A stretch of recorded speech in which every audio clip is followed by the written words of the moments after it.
ಅಮ್ಮ ನಿನ್ನ ಎದೆಯಾಳದಲ್ಲಿ ಗಾಳಕ್ಕೆ ಸಿಕ್ಕ ಮೀನು ಹಿಡುಕಾಡುತ್ತಿರುವೆ ನಾನು.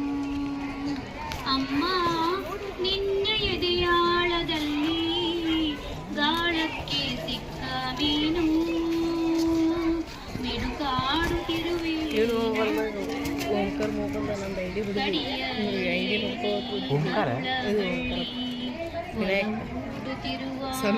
ರೀಲ್ಸ್ ಮಾಡ್ತಾನೆ ಸಮಯ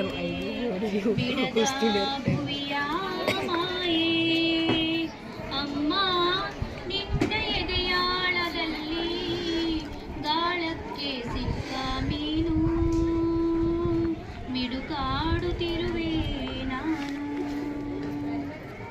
ನಿನ್ನ ರಕ್ಷೆ ಗೂಡಲ್ಲಿ ಬೆಚ್ಚಗೆ ಅಡಗಲಿ ಎಷ್ಟು ನಾನು ಇಂದು ತಾಯಿಯ ಬಗ್ಗೆ ಒಂದು ಕವನ ಹೇಳಲು ಇಚ್ಛಿಸುತ್ತೇನೆ. ಅಮ್ಮ ನನ್ನ ಜಗವೇ ನೀನಮ್ಮ, ಈ ಜೀವವು ನೀ ನೀಡಿದ ವರವಮ್ಮ. ಎರಡು ಸಾಲಲ್ಲಿ ನಿನ್ನ ಬಣ್ಣಿಸಲಾರೆನು, ಪದಗಳಿಗೆ ಎಟಕದವಳು ನೀನಮ್ಮ ನನ್ನಮ್ಮ.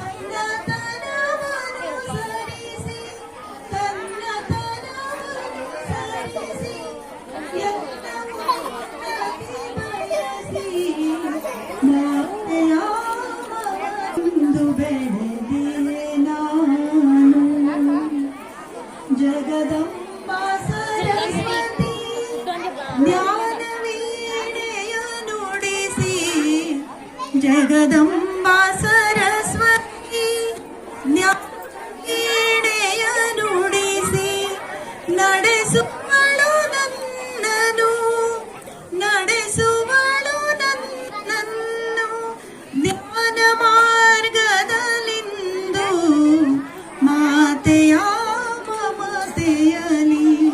ಮಿಂದು ಬೆಳೆದಿಯೇ ನಾನು. ಅಂದು ಮಾತೆಯು ನನಗೆ ಅಮೃತವ ಉಣಿಸಿದಳು, ಅಂದು ಮಾತೆಯು ನನಗೆ ಅಮೃತವ ಉಣಿಸಿದಳು. ಮಾತೆಯ ಮಮತೆಯಲಿ, ಮಾತೆಯ ಮಮತೆಯಲಿ, ಮಾತೆಯ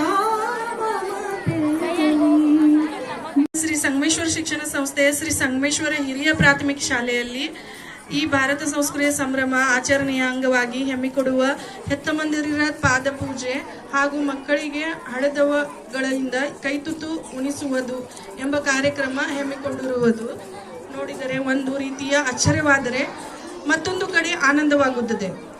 ನಾವು ಚಿಕ್ಕವರಿದ್ದಾಗ ತಾಯಿ ಮಡಿಲಲ್ಲಿ ಆಡಿ ವಾತ್ಸಲ್ಯದ ಅನುಭೂತಿಗಳ ಅನುಭವಿಸಿದ ರಸ ನಿಮಿಷಗಳ ನೆನಪವಾಗುತ್ತವೆ. ಮೊನ್ನೆ ನಾವು ಕಾಶಿ ಹೋಗಿದ್ವಿ, ಪ್ರಯಾಗ್ರಾಜ್ ಮುಗಿಸಿ ಕಾಶಿ ಹೋಗಿದ್ವಿ. ಒಂದು ಸಣ್ಣ ಉದಾಹರಣೆ ಮೊನ್ನೆ ನಡೆದ ಘಟನೆ.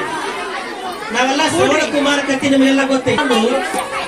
ಒಂದು ಬುಟ್ಟಿಯೊಳಗ ತಂದೆ, ಒಂದು ಬುಟ್ಟಿಯೊಳಗ ತಾಯಿ, ಎರಡೂ ಬುಟ್ಟಿ ತಗೊಂಡು ಹೆಗಲ ಮೇಲೆ ಹತ್ಕೊಂಡು ನಡ್ಕೊಂಡು ಕಾಶಿಯನ್ನ ತೋರಿಸ್ಕೊಂಡು ಬಂದ ಅಂತ ನಾವೆಲ್ಲ ಕತ್ತಿ ಕೇಳ್ತೀವಿ, ಶ್ರವಣ ಕುಮಾರ್ ಕತ್ತಿ. ಮೊನ್ನೆ ನಾವು ಕಾಶಿಗೆ ಹೋದಾಗ ಒಬ್ಬ ಯುವಕ 28-30 ವರ್ಷದ ಯುವಕ ತನ್ನ ತಾಯಿಯನ್ನ ಕಾಶಿ ವಿಶ್ವನಾಥನ ದರ್ಶನಕ್ಕ ಅಲ್ಲಿ ಗಂಗಾ ನದಿ ಸ್ನಾನ ಮಾಡಕ್ಕೆ ಎಲ್ಲಿಂದ ಕರ್ಕೊಂಡ್ ಬಂದಾನಂದ್ರ ರಾಜಸ್ಥಾನದಿಂದ ಕರ್ಕೊಂಡ್ ಬಂದಾನ. ರಾಜಸ್ಥಾನಲ್ಲಿ ವಾರಣಾಸಿಯಲ್ಲಿ, ಕಾಶಿಯಲ್ಲಿ ಏನಿಲ್ಲ ಅಂದ್ರೂ ಕನಿಷ್ಠ ಒಂದು 300-400 ಕಿಲೋಮೀಟರ್ ದೂರ. ಏನು ಅಂತಂದಾಗ ಅವ ಅಂದ, ನಾನು 3 ತಿಂಗಳಾಯ್ತು ಮನಿ ಊರ್ ಬಿಟ್ಟು ಅಂದ. ಪ್ರಯಾಗ್ರಾಜ್ ಎಲ್ಲ ಇವತ್ತೆಲ್ಲ ಇಡೀ ಎಲ್ಲ ದೇಶದ ಎಲ್ಲರೂ ಎಂತದು, ನಾನು ಕಾಶಿಯೊಳಗೆ ಹೋಗಿ ಗಂಗಾ ನದಿ ಸ್ನಾನ ಮಾಡ್ಬೇಕು ಅಂತ ತಿಳ್ಕೊಂಡು ಆಕಿಗೆ ಹೋಗೋದಾಗಿರಲಿಲ್ಲ. ಈಗ ಇಲ್ಲಿ ಅದರ ಇಲ್ಲ, ಅಜ್ಜಿಯವ್ರು ಅದಾರ ಇಲ್ಲಿ, 88 ವಯಸ್ಸವ್ರಿಗೆ. ಅಷ್ಟು ವಯಸ್ಸಿನ ತಾಯಿ ಇನ್ನೇನು ನನ್ನ ಆಸೆ ಮುಗದೆ ಹೋಯ್ತು, ಬಹುಶಃ ನಾನು ನನ್ನ ಆಸೆ ಈಡೇರಿಸಲು ಆಗುದಿಲ್ಲ, ನಾನು ಹಂಗ 3 ತಿಂಗಳಿಂದ ಹೊತ್ಕೊಂಡು ಮೊನ್ನೆ ಬಂದವ, ಎಲ್ಲಿ ಕಾಶಿಗೆ ಬಂದ. ಅವ ಅಂತಾನ, ನಾನು 3 ತಿಂಗಳು ಹೊತ್ಕೊಂಡಿದ್ ದೊಡ್ಡದಲ್ಲ. ಅವ ಅಂದವ, 3 ತಿಂಗಳು ಹೊತ್ಕೊಂಡಿದ್ ದೊಡ್ಡದಲ್ಲ, ನನ್ನ ಅವ್ವ ನನಗ್ 9 ತಿಂಗಳು ಹೊತ್ಕೊಂಡಾಳೆ. 9 ತಿಂಗಳು ಪರ್ಯಂತರವಾಗಿ ಎಲ್ಲಿಯೂ ಇಳಿಸಿಲ್ಲ. ಇಳಿಸಾಳೇನು ಎಲ್ಲರೂ ಎಲ್ಲಿಯೂ ಇಳಿಸಿಲ್ಲ. 9 ತಿಂಗಳ ಪರ್ಯಂತರವಾಗಿ ತನಗಾದಂತಹ ನೋವು, ಬೇನೆ, ಕಷ್ಟ ಎಲ್ಲ ಅನುಭವಿಸಿಕೊಂಡು ನನಗೆ ಈ ಭೂಮಿಗೆ ತಂದಾಳಲ್ಲ, ಅಂತಹ ತಾಯಿಯನ್ನ ಆಸೆಯನ್ನು ಈಡೇರಿಸುವುದು ನಾನು ಮಾಡೋದಿತ್ತು. ನಾನು ಹುಟ್ಟಿದ್ದೆ ಅದಕ್ಕೆ ಸಾಕು ಕಾಣವ. ಅಲ್ಲಿದ್ದವರೆಲ್ಲ ಶಬಾಷ್, ನೀನು ಆಧುನಿಕ ಶ್ರವಣ ಕುಮಾರ ಅಂತಂದ್ರು. ಅಂತಹ ಒಂದು ಘಟನೆ ನಡೀತಾವ. ಎಷ್ಟೋ ಜನ ಇವತ್ತು ಗಂಗಾ ನದಿ ಸ್ನಾನ ಹೋಗ್ತಾರೆ. ಇವತ್ತು ನೀವೆಲ್ಲ ಇವತ್ತೇನು ಪೂಜಾ ಮಾಡಿದ್ರಿ, ನೀವು ಯಾವಾಗಲೂ ಕೂಡ ಒಳ್ಳೆಯ ಪದ್ಧತಿಗಳನ್ನ ಕಲಿತಾವ. ಅದಕ್ಕೆ ದಿನನಿತ್ಯವೂ ಕೂಡ ಇವತ್ತೇನು ಇಲ್ಲಿ ಪಾದ ಪೂಜೆಯನ್ನ ಮಾಡಿದ್ರಿ, ದಿನಾಲು ಮಾಡೋದಾಗುದಿಲ್ಲ. ದಿನಾಲು ಮನೆಯೊಳಗೆ ಮಾಡೋದಾಗುದಿಲ್ಲ.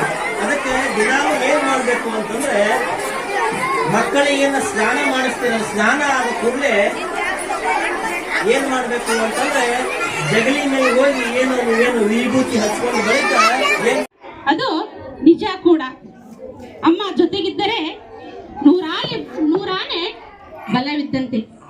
ಅದು ಈ ಪುಟ್ಟ ಮಕ್ಕಳಿಗೆ ಅರ್ಥ ಆಗ್ಲಿಕ್ಕಿಲ್ಲ, ಆದರೆ ಎಲ್ಲ ತಾಯಂದಿರಿಗೂ ಅದರ ಅನುಭವ ಆಗಿರುತ್ತದೆ. ಯಾಕಂದ್ರೆ ಮಕ್ಕಳಿನ ಬೆಳೆಯುವ ಸಿರಿ ಮೊಳಕೆಯಲ್ಲಿ ಅನ್ನೋ ಹಾಗೆ ಅವರಿಗೆ ನಾವು ಹೆಂಗೆ ಬೆಳೆಸ್ತೇವಲ್ಲ, ಯಾವ ರೀತಿಯ ಸಂಪ್ರದಾಯಗಳನ್ನ ಕೊಡ್ತೇವಲ್ಲ, ಆ ರೀತಿ ಮಕ್ಕಳು ಬೆಳೀತಾ ಬೆಳೀತಾ ಅದನ್ನೇ ಮುಂದುವರಿಸ್ತಾ ಹೋಗ್ತಿರ್ತಾರೆ. ಹಾಗೆ ಈ ಒಂದು ಸಂಸ್ಕೃತಿ ಸಂಪ್ರದಾಯಗಳನ್ನ ನಮ್ಮ ಎಲ್ಲ ಪುರಾಣ ಕಥೆಗಳಿಂದ ಹಿಡಿದು ತಾಯಿಗಳಿಗೆ ಒಂದು ವಿಶೇಷವಾದ ಸ್ಥಾನಮಾನವನ್ನು ಕೊಟ್ಟು ಇವತ್ತು ನಮ್ಮ ಶಾಲೆಯಲ್ಲಿ ಎಲ್ಲರೂ ತಾಯಿಗೆ ಗೌರವವನ್ನ ಕೊಡ್ತಾರೆ. ಆದರೆ ಹೆಸರಿಗೆ ಮಾತ್ರ ನಮಸ್ಕಾರನ ಮಾಡುವಂತ ವಿಚಾರ. ಯಾರು ಅಧ್ಯಕ್ಷತೆ ವಹಿಸಿರ್ತಕ್ಕಂಥ ಅವ್ವ ಅವರೇ, ಆ ಮುಖ್ಯ ಅತಿಥಿಗಳಾಗಿ ಆಗಮಿಸಿರ್ತಕ್ಕಂಥ ಎಲ್ಲ ವಾತ್ಸಲ್ಯಮಯಿ ತಾಯಂದಿರರೇ, ಪೂಜ್ಯ ಶ್ರೀಗಳವರ ನೋಡ್ರಿ, ಎಲ್ಲಾರು ಆದ್ರು ಇಲ್ಲಿ ಬರೀ ನಮ್ಮದು ಮೂವತ್ತಿ ನೋಡೋದದ. ಅಂದ್ರ ಪಂಡ್ರಪುರಕ್ಕೆ ಹೋಗೋದಾಗಿಲ್ಲ, ಇಲ್ಲೇ ಆಟ ಬಿದ್ರ ಗಡ್ಡಕ್ಕೆ ಹತ್ತದ. ವಿಠ್ಠಲ್ ದರ್ಶನ ಮಾಡಕ್ ಆಗಿಲ್ಲ. ಯಾರು ಪಂಡ್ರಪುರಕ್ಕೆ ದಿಂಡಿಗೆ ಹೊಂಟಿರ್ತಾರಲ್ಲ ಅವ್ರ ಕಾಲು ಬೀಳೋದು ಇಲ್ಲೇ. ಹಿಂಗ ಶಾಣ್ಯಾರ ನೀವು ಗಣಪತಿ ಜಾತಿ ಮಂದಿ.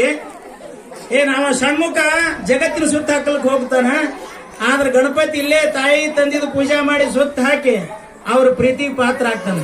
ಹಂಗ ಪರಮ ಪೂಜ್ಯ ಅಪ್ಪಾರವರು ಅಲ್ಲಿ ಮಹಾಕುಂಭ ಮೇಳಕ್ಕೆ ಹೋಗಿ ಬಂದಿದ್ದಾರೆ. ನಮ್ಮ ಎಂಕಂಚಿ ತಾಯಿಯವರು ಕೂಡ ಹೋಗಿ ಬಂದಿದ್ದಾರೆ. ಅವ್ರಿಗೆ ನಮಸ್ಕಾರ ಮಾಡಿ ಅವ್ರ ಮುಖ ನೋಡಿದ್ರೆ ನಮಗೂ ಪಾಪ ಪೋಸ್ಟಿಲೆ ವಾಟ್ಸಪ್ ಮಾಡಿ ಅಲ್ಲಿ ಹೋಗಿ ಬಿಡ್ತಾವ. ನಮಗೆಲ್ಲ ಆರಾಮ ಆಗ್ತದಂತ ನಾನು ಭಾವಿಸ್ತಾ ಇದ್ದೀನಿ. ಎದೆಗೊದೆವ ಮಗುವನ್ನ ಎದೆಗಪ್ಪಿ ಮುದ್ದಿಸುತ್ತ ಎದೆ ಹಾಲು ಉಣಿಸುವ ಮಮತಾಮಯಿ ಜೀವ ಈ ತಾಯಿ. ಅಡಿಗಡಿಗೆ ನೀರಳಾಗಿ ಅನುಕ್ಷಣವೂ ಆಸರೆಯಾಗಿ ಕಣ್ಣ ರಕ್ತಗಳಲ್ಲಿಟ್ಟು ಕಾಯುವ ಕರುಣಾಮಯಿ ಜೀವ ಈ ತಾಯಿ. ಅಮ್ಮ ಎಂದರೆ ಔದಾರ್ಯ, ಮಾತೆ ಎಂದರೆ ಮಾಧುರ್ಯ, ತಾಯಿ ಎಂದರೆ ಆಂತರ್ಯ. ಸಕಲ ಚರಾಚರಗಳ ಚೈತನ್ಯವೇ ಈ ತಾಯಿ. ಜೋರಾದ ಚಪ್ಪಳೆ ಮಾಡುತ್ತಾಯಿ. हमारे माँ के पैरों तले जन्नत है, ऐसे कहा जाता है. तो इसी जन्नत को पाने के लिए यहाँ पाठ पूजा की जा रही है. ये भी बहुत अद्भुत बात है. और माँ जब अपने बच्चों को खाना खिलाती है ना, जब उसके मुंह में जो तृप्ति, जो समाधान होता है ना, उसका मौन ही नहीं है. सो ये भी प्रोग्राम यहाँ आयोजित किया है. ये देख के बहुत ही अच्छा लगा. जब माँ अपने बच्चों को खाना खिलाती है ना, तो साक्षात अन्नपूर्णेश्वरी का अवतार ही लगती है. आज के इस मोबाइल और इंटरनेट के दौर में ऐसे कार्यक्रम का आयोजन करना बहुत ही आवश्यकता है. It's a need for today generation. So I congrats all the teachers for arranging such a wonderful program. Thank you.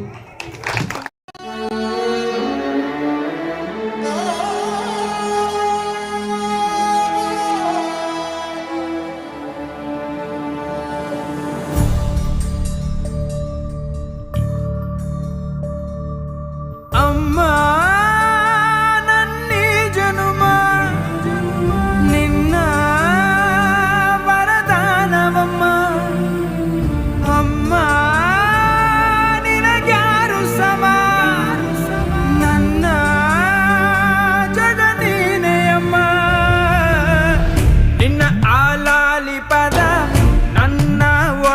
ಸದಾ ನಿಲದೆ ಮಿಡಿದಿದೆ ಅಮ್ಮ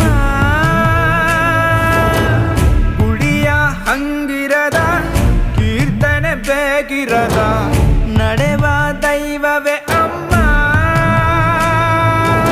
ಅಮ್ಮ ನನ್ನೀ ಜನುಮ ನಿನ್ನ ವರದಾನವಮ್ಮ ಅಮ್ಮ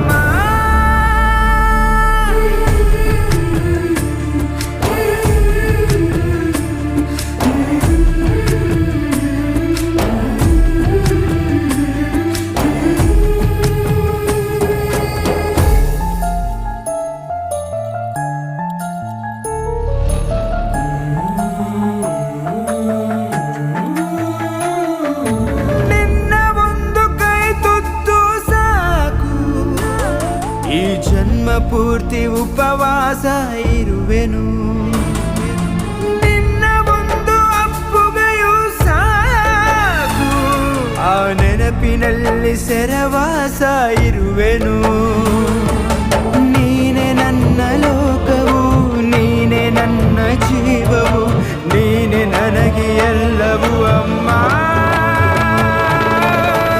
ಕೊಟ್ಟವಳು ತುತ್ತು ಇಟ್ಟವಳು ಭೂಮಿ ಮೇಲೆ ಒಬ್ಬಳೇ ಪ್ರಾಣ ಒತ್ತೆ ಇಟ್ಟು ಜನ್ಮ ನೀಡುವಳು ತಾಯಿ ಇಲ್ಲಿ ಒಬ್ಬಳೇ ಕಾಣುವ ದೈವವೇ ಕಂಬನಿ ಇಟ್ಟರೆ ಬದುಕಿಗೆ ಅರ್ಥ ಎಲ್ಲಿದೆ ಕರುಣೆ ಕಣಜವೇ ಕೊರಗಿ ನಿಂತರೆ ಮನುಸಿರೆ ನನ್ನ ಕೊಂದಿದೆ